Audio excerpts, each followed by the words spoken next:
Good morning. डीएमसीटी के online platform में आपका फिर से स्वागत है।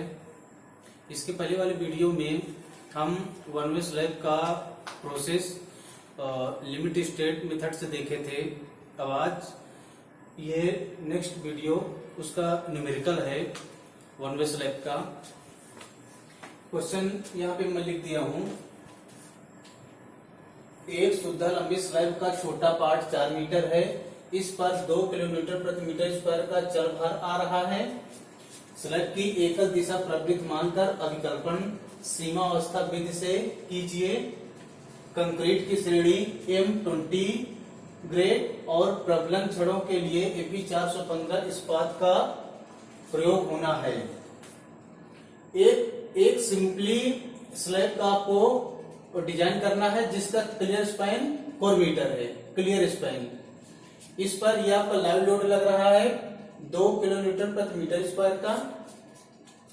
स्लैब की एकल दिशा, इसको वन वे स्लैब मान करके एकल दिशा मतलब वन वे स्लैब मानकर इसका डिजाइन लिमिट स्टेट मेथड से करना है। और M20 ग्रेड का कंक्रीट है और आपका इस्पात 415 ग्रेड का है, वो आपका टोर बार है। ये यहाँ पे गिवन में लिख दिया हूं। Clear span 4 metre, capital L, live load इसको किलो न्यूटन को न्यूटन में कर दिया हूं 2000 न्यूटन प्रति मीटर स्क्वायर। एफसीके जो आपका ग्रेड होता है ये वही आपका एफसीके होता है 20 न्यूटन प्रति mm स्क्वायर। ये एफई या एफवाई 415 न्यूटन प्रति mm स्क्वायर। ये फिगर स्टार्टिंग का है। ये आपका क्लियर स्पैन, ये आपका सपोर्ट, ये आपका दूसरा सपोर्ट। सपोर्ट की चौड़ाई 300 mm मान लेते हैं। या इसके ऊपर यूडीएल लोड।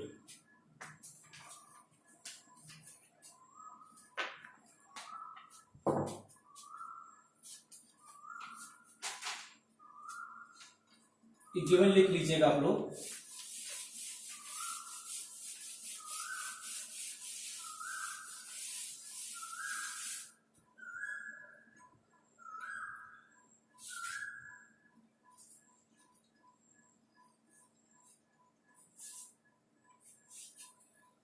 पहला नंबर यहाँ पे आपका वन वे स्लैब कह दिया है तो इसको अब चेक करने की आवश्यकता नहीं है। यदि यहाँ पे वन वे स्लैब ना कहता तो फिर रूम की माप दे देता। इसके पहले वाले वीडियो में मैं बताया था कि कैसे हम पहले चेक करेंगे कि ये वन वे है कि टू वे है। तो यहाँ पे आपका वन वे स्लैब कह दिया, इसको यहाँ पे वन वे स्लैब कह दिया है, इसीलिए रूम की माप नहीं दिया है। तो इसे सीधे हम वन वे स्लैब की तरह डिजाइन करेंगे लिमिट स्टेट मेथड से। पहला डेप्थ ऑफ स्लैब, स्लैब की गहराई।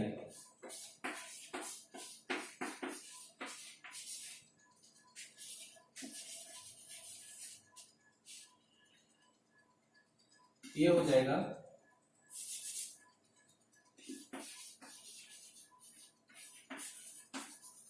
क्लियर स्पैन अपान में effective depth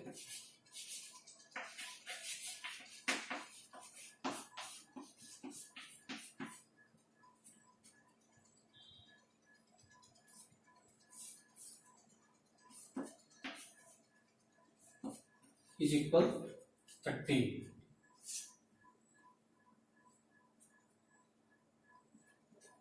clear span given है 4 मीटर, इसको mm में कर लीजिए 4000 हो जाएगा।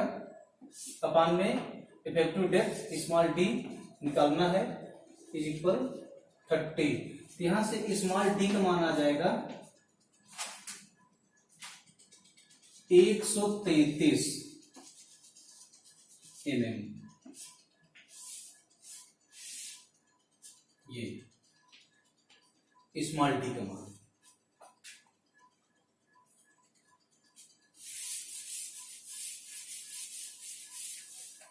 अब कैपिटल डी आपको चाहिए। कैपिटल डी बराबर होता है टोटल डेप्थ बराबर effective depth plus effective cover.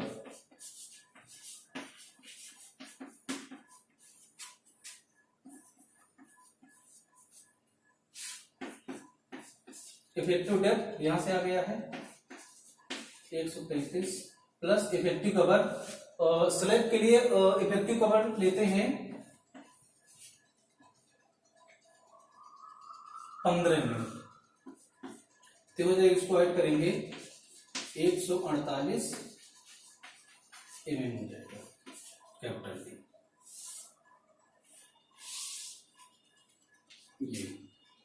ये 148। अगला नंबर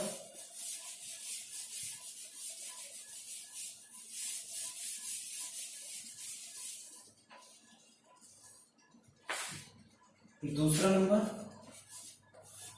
स्लैब की चौड़ाई, width of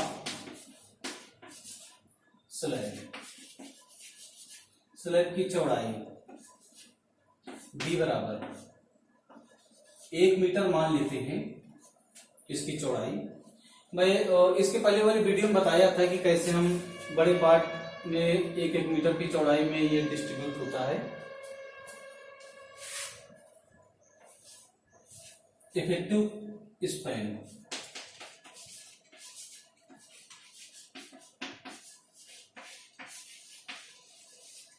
effective span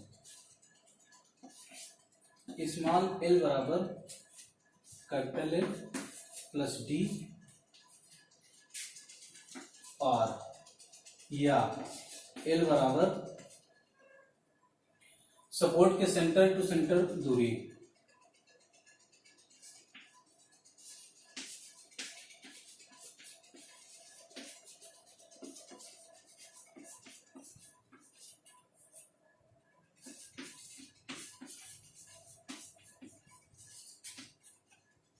distance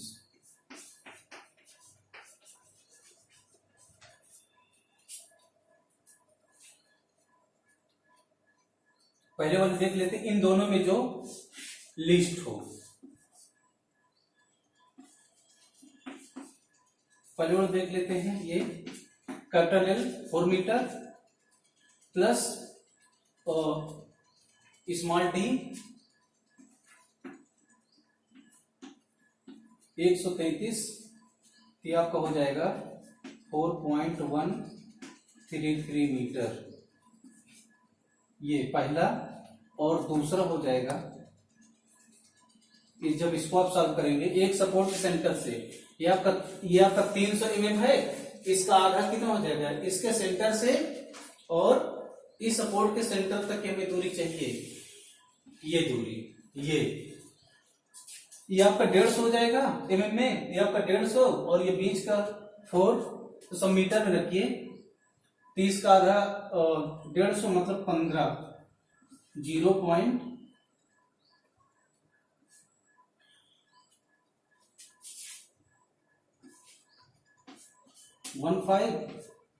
plus 4 plus 0.15, इसका आधा कर दीजिएगा सपोर्ट का।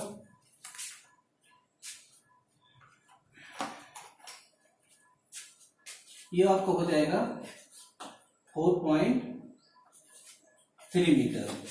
तो इसमें और इसमें, इन दोनों में जो कम हो, तो इन दोनों में ये आपका 4.133 है, ये आपका 4.3 है, 300, ये आपका कम है, अतः आपका इफेक्टिव स्पैन ये हो जाएगा,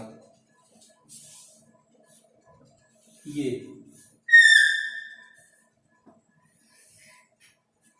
4.133।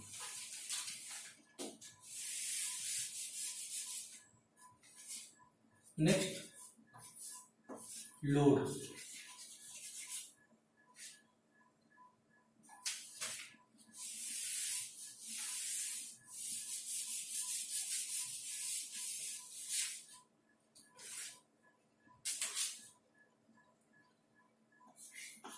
For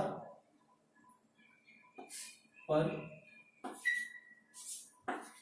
metre,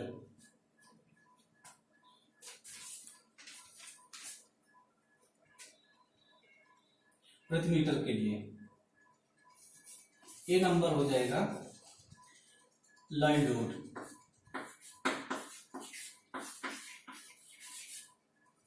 live load B into UDL, B into UDL कर लीजिए। यहाँ पे बी क्यों किए? क्योंकि ये लंबाई पर मीटर लंबाई के साथ साथ ये चौड़ाई में भी जाता है। स्लैब के केस में आपका लंबाई के साथ साथ चौड़ाई में भी जाता है। तो आपका चौड़ाई 1 मीटर इंटू यूडीएल लोड 2000, तो आपका आ जाएगा 2000 न्यूटन प्रति metre. B number self load.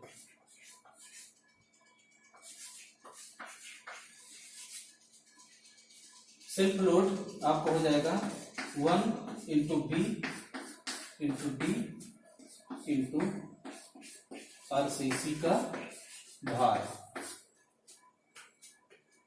1 की जगह 1 रहेगा, बी की जगह भी 1 रहेगा, 1 मीटर। इसका कैपिटल डी 0 पॉइंट मीटर में 148 इंटू आरसीसी भार 25,000। ये आपका आ जाएगा 33,25 न्यूटन प्रति मीटर। टोटल लोड इसको ऐड कर लीजिए।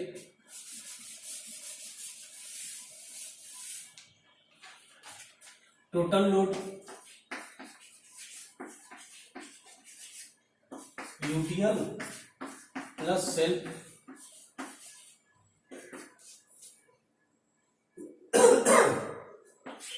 यूडीएल आपका 2000 प्लस सेल्फ 3325, ये आपका आ जाएगा 5325 न्यूटन प्रति मीटर।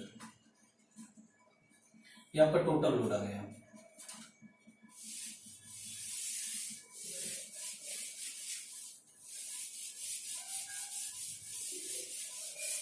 नेक्स्ट नंबर हो जाएगा आपका design load.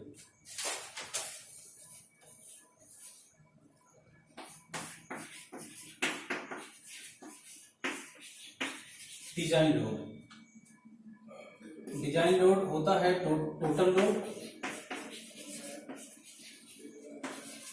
Load into gamma F. Gamma F का मान लोड के लिए 1.5 होता है।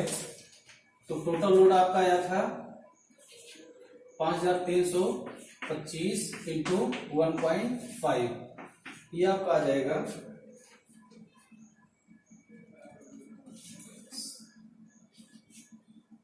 7987.5 न्यूटन प्रति metre. Design load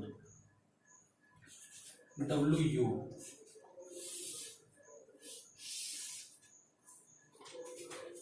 next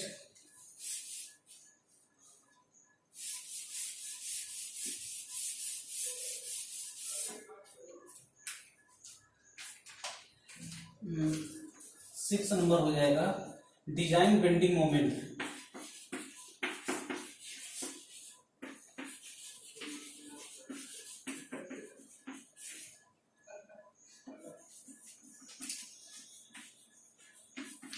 design bending moment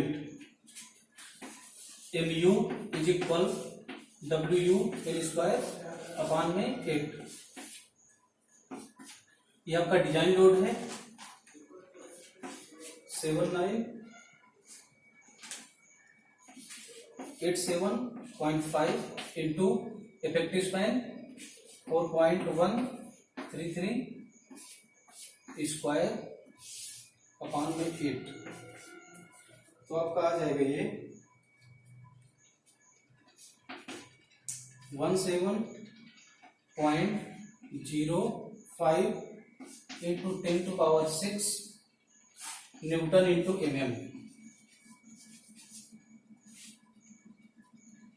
MU design bending moment.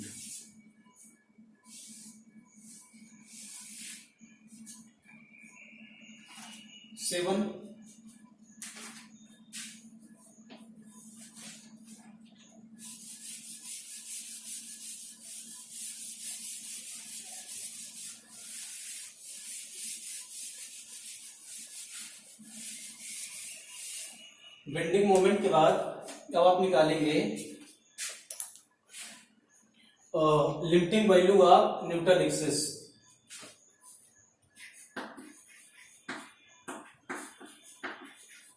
Limiting value of neutral axis.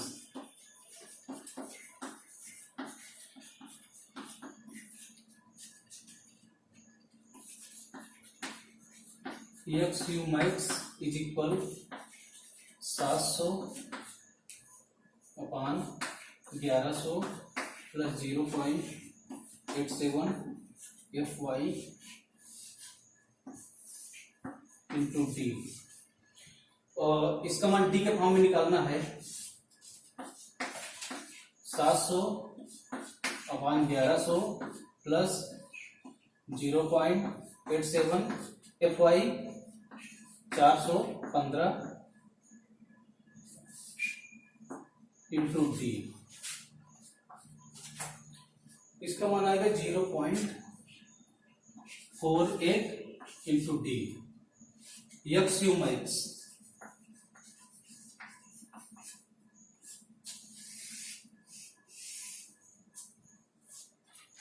Next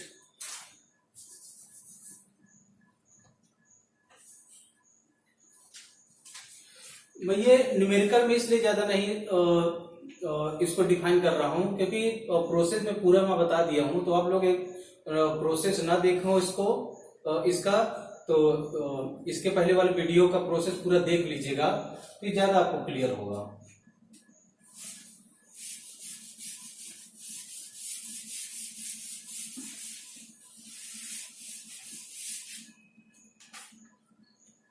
liver are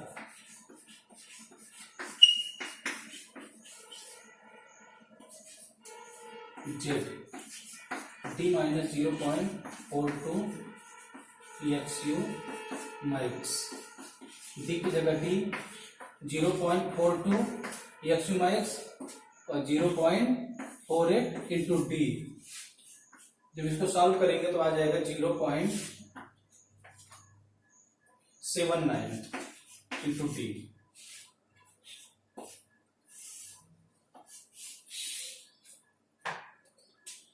next 9 number moment of resistance.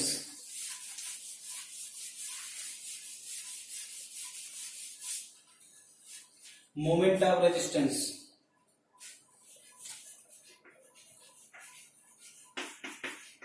Moment of resistance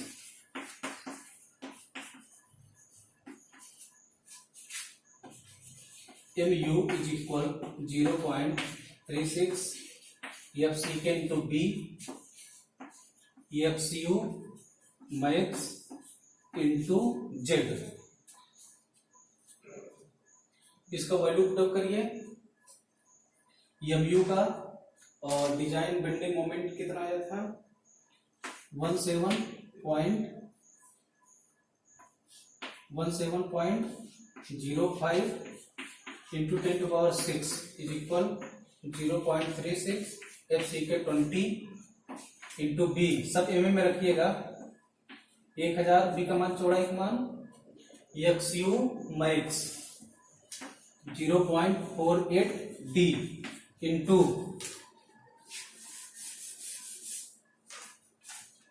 ये D है into Z 0.79 into D. यहां से जब आप D को solve करेंगे तो आएगा 79 इतना आएगा। लेकिन स्लैब की जो गहराई होती है वो हम 9 सेंटीमीटर से कम नहीं रख सकते हैं। ये वाला बहुत कम है, अतः हम इसको थोड़ा सा और बढ़ा लेते हैं। स्मॉल डी इसकी जगह हम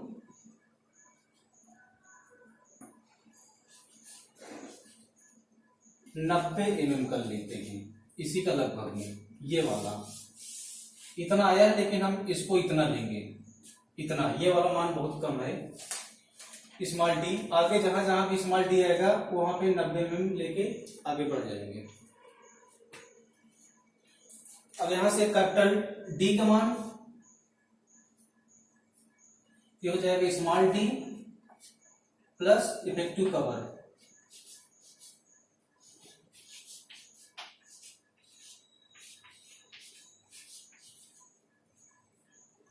small D 90 mm plus effective cover 15, ये आपका आ जाएगा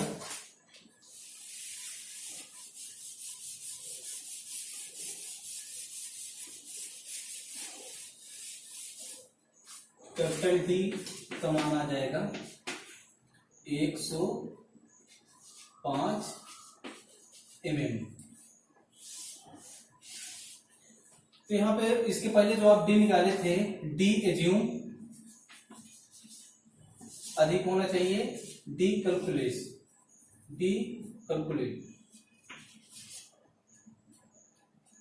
डी एज्यूम आपका आया है 148 और डी कैलकुलेट आया है 105। तो जो बाद में आपका मोमेंट ऑफ रेजिस्टेंस से कैपिटल डी का मान आता है वो अधिक होना चाहिए, सॉरी वो वाला कम होना चाहिए, और जो पहले निकाले वो वाला मान अधिक होना चाहिए, तो आपकी गहराई में डिजाइन सही है। मोमेंट ऑफ रेजिस्टेंस से जो कैपिटल डी आया है उसका मान कम और पहले वाले और डी का मान अधिक, तो आपकी गहराई में डिजाइन सेफ है।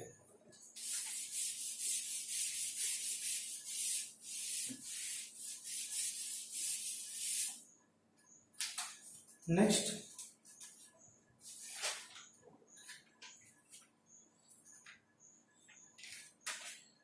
Ten number, area of tension reinforcement.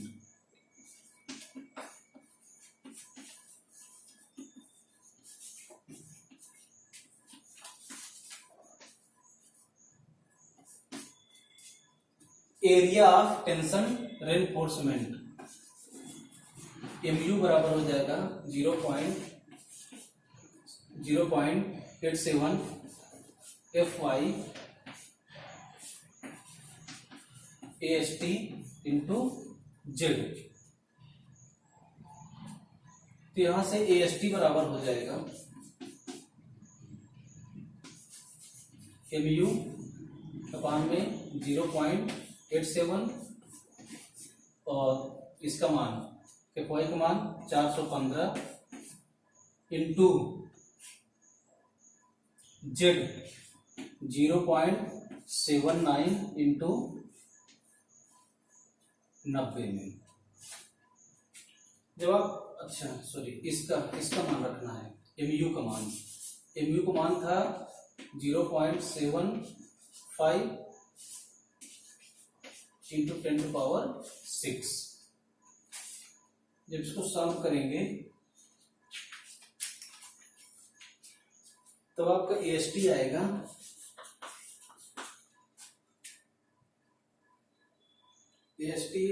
आपका 664.18।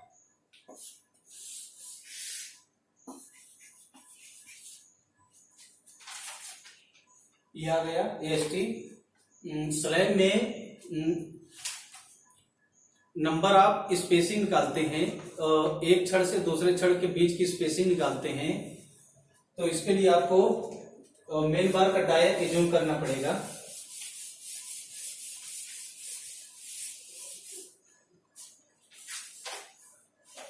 Assume dia of main bar.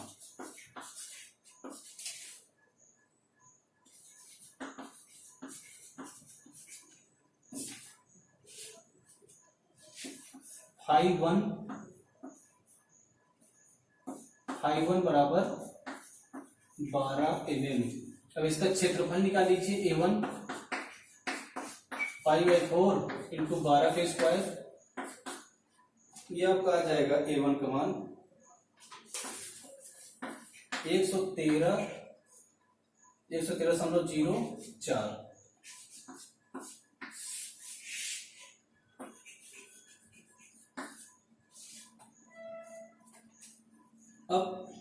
Spacing of main bar,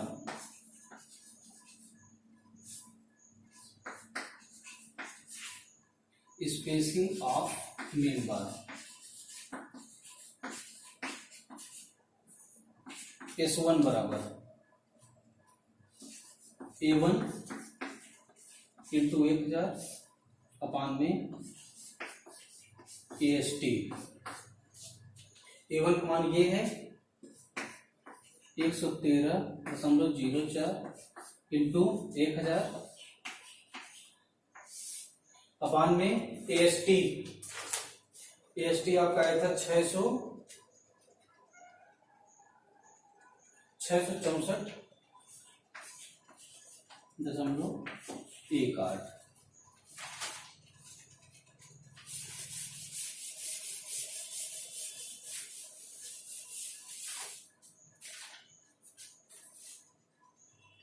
S1 का मान आ जाएगा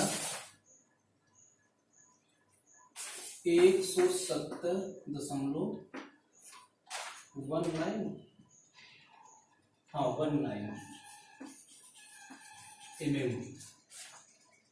अब ये स्पेसिंग हम देखते हैं S1 कामा 3D तथा 300 mm,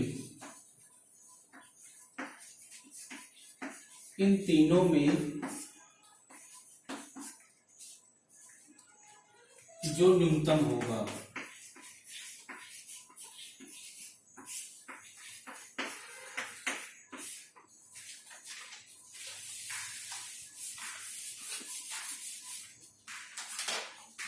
S1 का मान 170 mm ले लीजिए।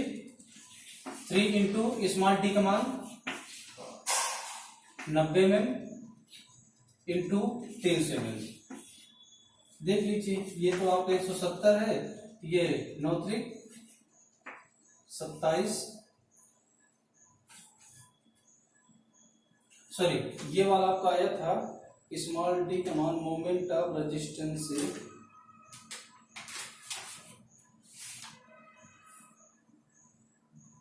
हाँ ठीक है 9 3 27 300 mm और इसमें 170 mm यही तीनों में न्यूनतम है।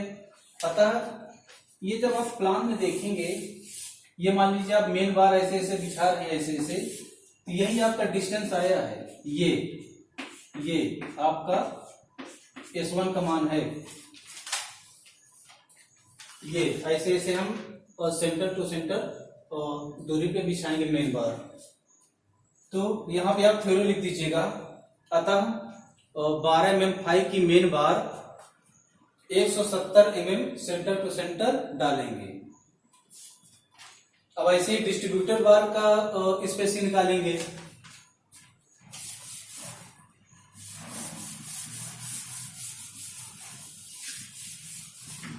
अगला नंबर हो जाएगा 11,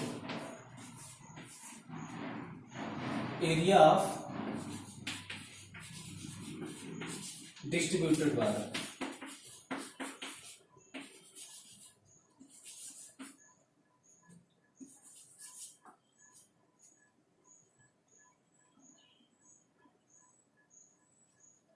डिस्ट्रीब्यूटेड बार DISTRUBET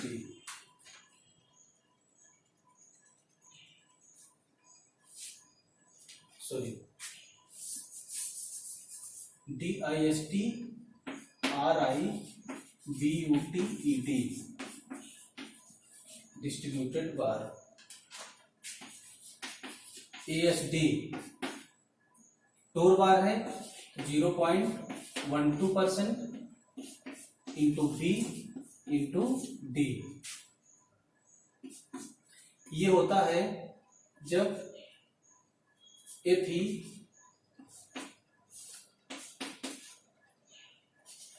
415 या 500।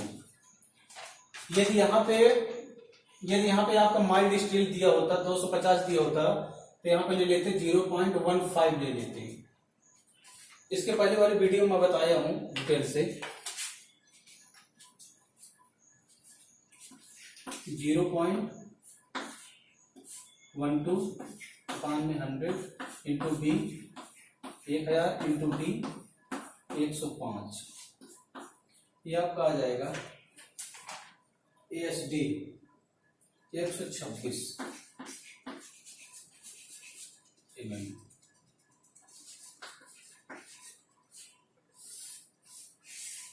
अब यहाँ भी डिस्ट्रीब्यूटेड बार का स्पेसिंग निकालने के लिए डिस्ट्रीब्यूटेड बार का डाया मानेंगे और फिर उसका क्षेत्रफल निकालेंगे, फिर इसका स्पेसिंग निकालेंगे। तो यहाँ भी assume dia of distributed bar, dia of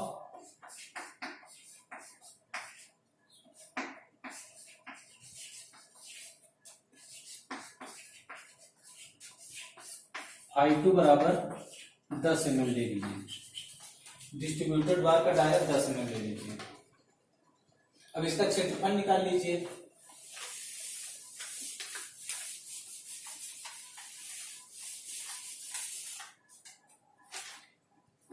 A1 distributed बार का क्षेत्रफल A1 5/4 इंटू 10 का स्क्वायर, ये A1 आ जाएगा,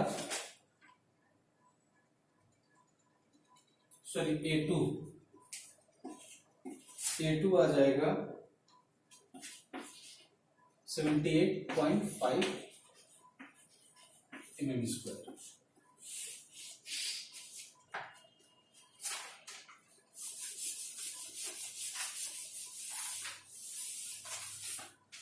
spacing of distributed bar,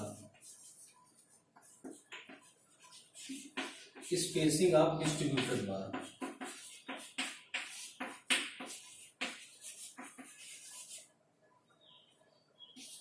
H2 बराबर A2 इंटू 1000